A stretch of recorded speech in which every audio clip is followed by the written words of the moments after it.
يا صباح الفل، ازيكم عاملين ايه؟ يا رب تكونوا بخير وصحة. وحشتوني جدا جدا.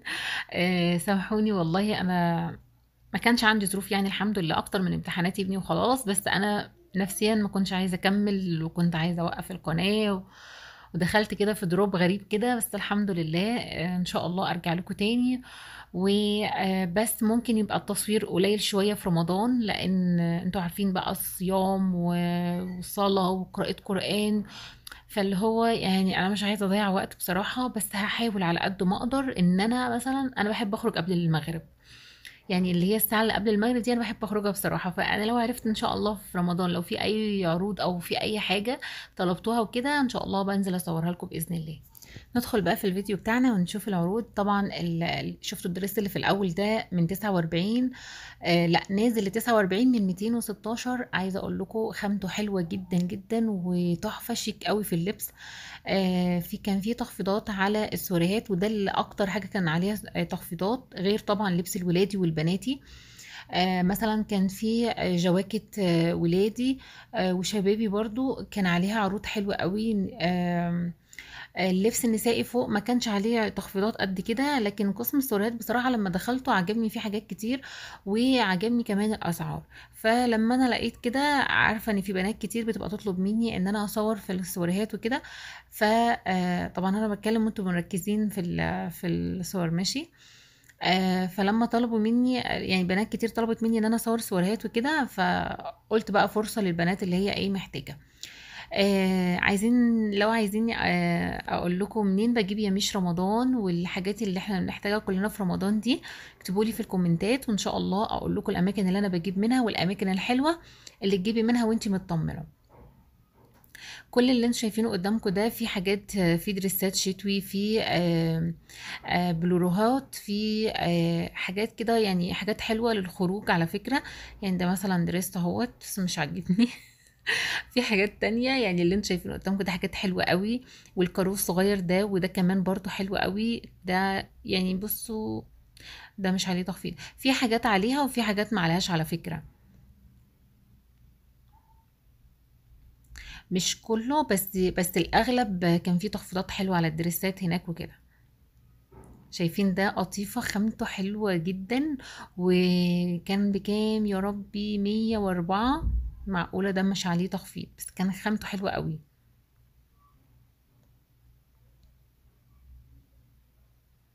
هنا برضو دي دريسات مختلفة كده صيفي. وده برضو كان شكله حلو قوي. الحاجات دي على فكرة بتبان في اللبس اكتر. هل بقى الفستان يعني او الدريس اللي مش عليه ستيكر بالخصم بعدين، يعني هل هو على الكاشير عليه خصم ولا ايه؟ مش عارفة، بس معقولة يبقى في واحد عليه وواحد ما عليهوش؟ مش عارفة. بس كان في حاجات كتير، يعني ده مثلا 49 من 111 ريال. آه هنشوف برضو تشكيلة حلوة جدا مع بعض، وهنشوف عبايات استقبال تقريبا. تمام.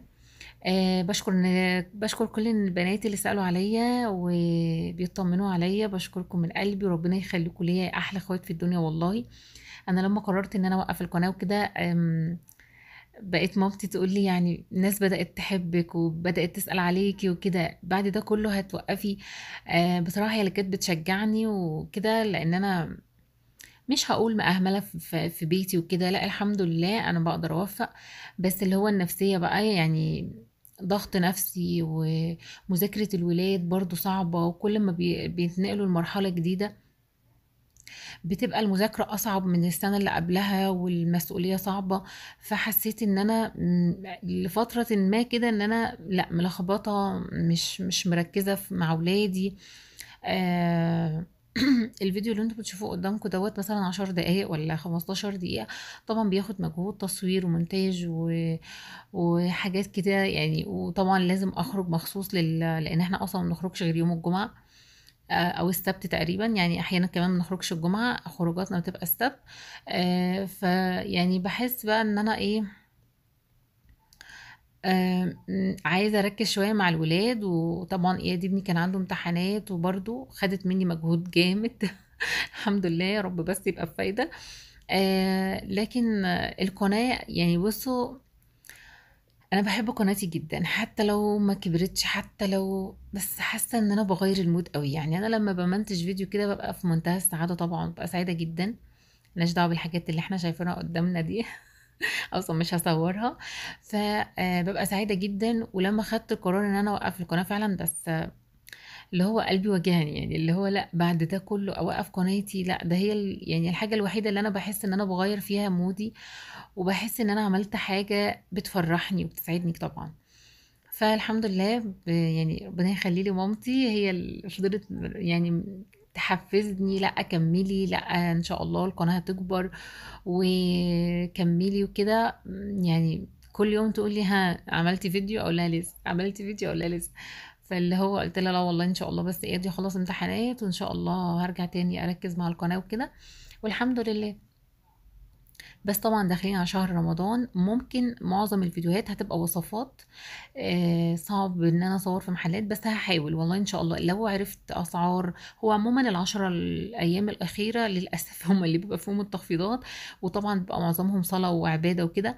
بس انا زي ما قلت كده، لو عرفت اخطف كده يعني ساعة قبل المغرب، يعني الوقت ده انا ببقى يعني مخلصة كل حاجة ورايا وقارئة قرآني ومخلصة كل حاجة. فبحب اتجول كده في خميس كده بالعربية، بصراحة ببقى في منتهى السعادة كده.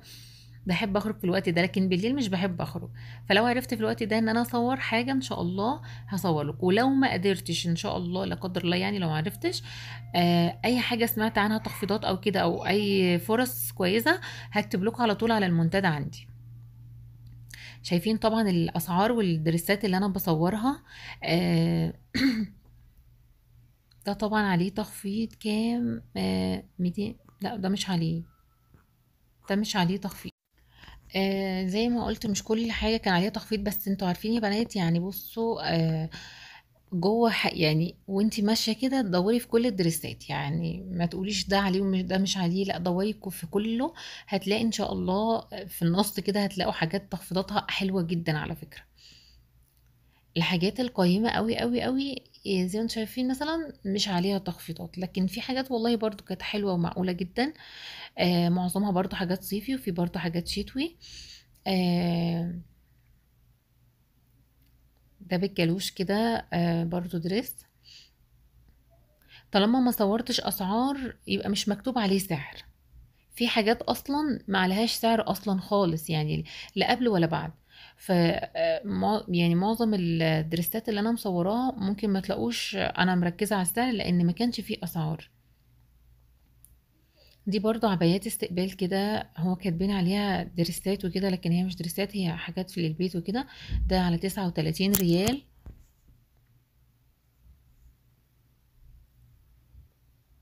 ده 47 ريال. ده قميص بيتي برضو. جيت اصور في البيجامات وكده ما لقيتش. ده برضو على 47. ما لقيتش خالص حاجة مناسبة، وما لقيتش اسعار كويسة على فكرة. لكن بصراحة الدور الاول كان فيه تخفيضات حلوة للاطفال وكده. طبعا معظمكم راح اكيد يعني. ده برضو عباية بيتي، قميص بيتي. ده على 69. ده دريس برضو ستان كده، بس شكله حلو قوي. وده برضو دريس برضو.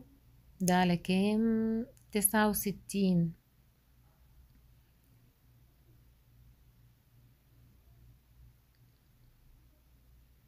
ده ب69 برضو من 192. ده صيفي بقى، يعني بصوا. عايز اجواء الصيف. زي ما انتم شايفين بقى، كل اللي انتم شايفينه قدامكم ده صيفي، حاجات صيفي بقى، الوان الربيع والوان الصيف الجميله المبهجه. الدرس ده برضو 145. الخامه بتاعته حلوه، بس التفصيله ما كانتش قد كده بصراحه. بس الخامه نفسها حلوه. ده برضو دريسات كده. هو تفصيله واحده وبس، يعني اوف وايت، بس هي الورده بس اللي مختلفه. اما الدريس بقى ده شيفون كده، ده ب145 برضو. هل عليه خصم على الكاشير ولا لا؟ مش عارفة بصراحة. نيجي للدريس القمر ده برضو، ده على 150. ايوه 150. خامته حلوة قوي قوي قوي. 150. والدرس الابيض الشيفون التحفة ده برضو، ده على كام؟ 86 تقريبا. 86 بعد الخصم، هو كان ب140.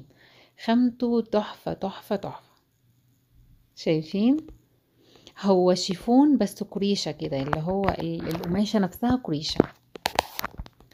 ده قميص نسائي برضو. ده ايه، دريس برضو ولا ايه؟ خامته حلوة. دي عباية استقبال برضو كشميري. وبرضو ده دريس شيفون، ما كانش عليه اسعار برضو. والعباية هي شكلها عباية بصراحة، اللي فاتت ديت الكافيه ديت. وده برضو فستان ابيض، ده على 86 بعد الخصم. عسل قوي. آه زي ما انتم شايفين التغطية اللي انا بصورها دي يا جماعة كلها في المجمع الشامل. سوري، الشامل المركزي، طريق المدينة العسكرية. طبعا كلنا عارفينه. كان فيه تخفيضات، المفروض الفيديو ده متصور من فترة كده، بس انا قلت هنزله ان شاء الله. هو لسه فيه تخفيضات شغالة لحد 83% برضو. شايفين العباية القمر دي برضو عباية استقبال كده تحفة قوي. لسه في تخفيضات شغالة، وان شاء الله تلاقوا الحاجات اللي انا مصوراها. انا مصورة الفيديو من فترة، كان نفسي انزله بس بقى ما حصلش نصيب. فقلت بقى هنزله خلاص ان شاء الله. تلاقوا حاجة من اللي موجودة في الفيديو لو رحت ان شاء الله بإذن الله. وده الدرس ده برضو عليه خصم. والبلورو ده برضو اللي هو الصوف ده. في دريسات كتير البنات اللي هي عندها مناسبات وكده، وخصوصا بقى بعد العيد بيبقى فيه مناسبات كتير. في بنات كتير بتشتري سواريهات وكده. انا شايفة ان الاسعار مناسبة واسعار كويسة جدا على فكرة. ده ده طقم كامل برضو شتوي، بيسكوا عليه بلورو كده. بس مش ما كانش عليه برضو خصم، ولا كان عليه تقريبا سعر وكده. ده برضو دريس قطيفة كده في وردة. فاكرين القماشة دي بتاعت زمان كده؟ كان عملوا منها طرح كده فترة. فاكرينها؟ اكيد فاكرينها. كان عملوا منها طرح سمراء وملونة كده، الوان. في منها كذا لون اهوت زي ما انتم شايفين كده، وفي كذا رسمة برضو جميلة قوي، التلاتة مع بعض جنب بعض دول. ده برضو طقم شتوي، دريس شتوي برضو. في بصراحة اشكال كتير. شايفين ده عسل قوي. ده شيك قوي. ده برضو دي عباية برضو استقبال، 120 ريال. شكلها برضو لذيذة. والدريس الابيض ده برضو حلو قوي. شايفين بقى اللي على المليكان ده؟ طبعا مش عارفة اسعارهم خالص، بس تحفة تحفة تحفة طبعا.